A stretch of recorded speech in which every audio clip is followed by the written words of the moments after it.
Ben, thank you very much. I got an email from Scott a couple of days ago. Basically, it says, and I'll cut to the chase, you are to spend 3 minutes talking about the 20 years of the One Israel Fund. It's about 9 seconds a year. So I've already spent the time for the first year at least. Let me get about to the second or third year. We had a big dinner in those beginning days, and I was there in the beginning days. I was president also. And actually, this is a wonderful crowd, but you know, there was the time when Oslo was just initiated, and big crowds. We had a crowd of probably just about 1,000 people, maybe a little bit more. Jay Kestenbaum is a trustee and is the other person who's been with me since the beginning. And by the way, he joined with Scott in those instructions to me. We had a speaker. His name was Norman Podhoretz, terrific guy, editor of Commentary Magazine, top neoconservative in the nation. Came to be our guest speaker on that day. As today, we've always had notable, very notable speakers. He got up, and basically his speech, I can say it in one sentence. Ladies and gentlemen, the train has left the station. There is nothing more we can do. That's it. After his speech, I had visions that my tenure as president of the One Israel Fund will be very short-lived. Yechiel Leiter, I don't know how many people here know him. For those that do, absolutely, absolutely. He is really the founder of the One Israel Fund. Phenomenal speaker. In an impromptu speech, he got up, spoke, changed everybody's mood because it was morose up until then after that speech, that keynote speech.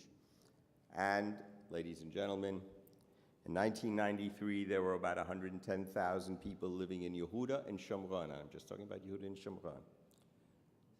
Today, there are approaching 400,000 people in Yehuda and Shomron. And need I tell you what, God willing, we hope the future will hold. For the past 20 years, it has been the goal of the One Israel Fund to create a quality of life for our fellow Jews living in Yehuda Shomron, so that they will be encouraged to stay and that we will encourage others to come as well, and so that we can protect them. You're going to forgive me if I don't say it correctly, but I'm going to paraphrase. I think it's Charles Dickens. The last time I read this was in high school or college, wherever. It's the best of times and it's the worst of times. That is pretty much what describes our work through these 20 years. The best of times and the worst of times. It just so happens that when it is the worst of times, and do we fail to remember what those were, the intifadas especially, when it was the worst of times, but in terms of One Israel and the work that it did, it was the best of times in the sense that it brought out the best in the donors that we had, because people stepped up like they never step up even other times. Sometimes it's difficult to understand that even today, no intifada, but I am telling you, many of us get reports weekly, on a weekly basis. Stanley Rosenberg is shaking his head, trustee. Stanley knows, and those of us that get these reports know, there are, am I exaggerating, 100, 200, 70, 80, 90, 100 incidents every single week that you never read about.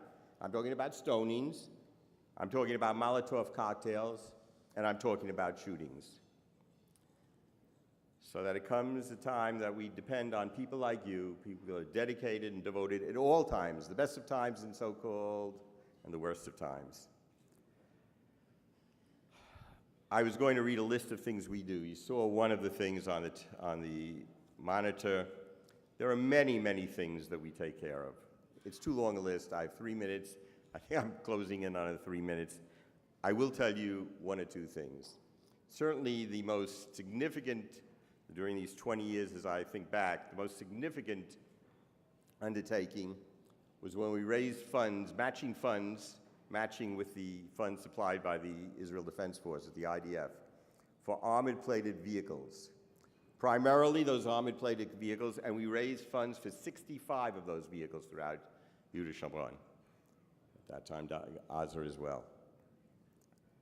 The primary purpose of those were to transport special needs children to their schools, because they often had to travel long distances. The schools were not necessarily in the yeshuv, in the community in which they were located. But those, let me assure you, those vans, and other than school hours, were utilized all the time. One letter I will not forget, not that it's so extraordinary, we get lots of wonderful letters, from a woman who lived in Tel Aviv, went to a simcha, a celebration, a bar mitzvah celebration in one of the communities in Judea and Samaria. We got a letter, and she said, you know what she said? Thank you so much. I just felt so safe, so much better being able to drive in the armor-plated vehicle you supplied, going to the celebration of my grandchild. Just gives you an idea. The other thing, by the way, the other big project that we had that comes to mind was also during the Intifada with the supplying of vests. There were storages of vests at the entrances and exits of these communities with vests supplied by One Israel Fund. And we got a tremendous amount of response there because it made people feel a little bit safer under terrible circumstances. Do we have other projects? Mimi Tzadok is here, Upanot Dolev, a school for girls, problems. She's expanding now, a big project. One Israel has followed in the years. We have schools, programs for disadvantaged people, buildings that have been built. The Kassenbaum family, I know, in Mifgash in Shiloh for special needs children. It goes on and on. Of course, the main things that we also supply, as anyone who knows Mark Provisor knows, are the security items that we supply, things that protect the thermal cameras, the night vision equipment, the searchlights, and so forth and so on. And by the way, one of the things also that Mark, as I know, has instituted, and I am not giving thanks, by the way, to our staff and our trustees, which I do every year, which is almost all I speak about, because I was instructed to spend the time on this. We give training, we supply training to the rapid response teams in the communities. Vital training to keep them up to date on performing their duties. Enough.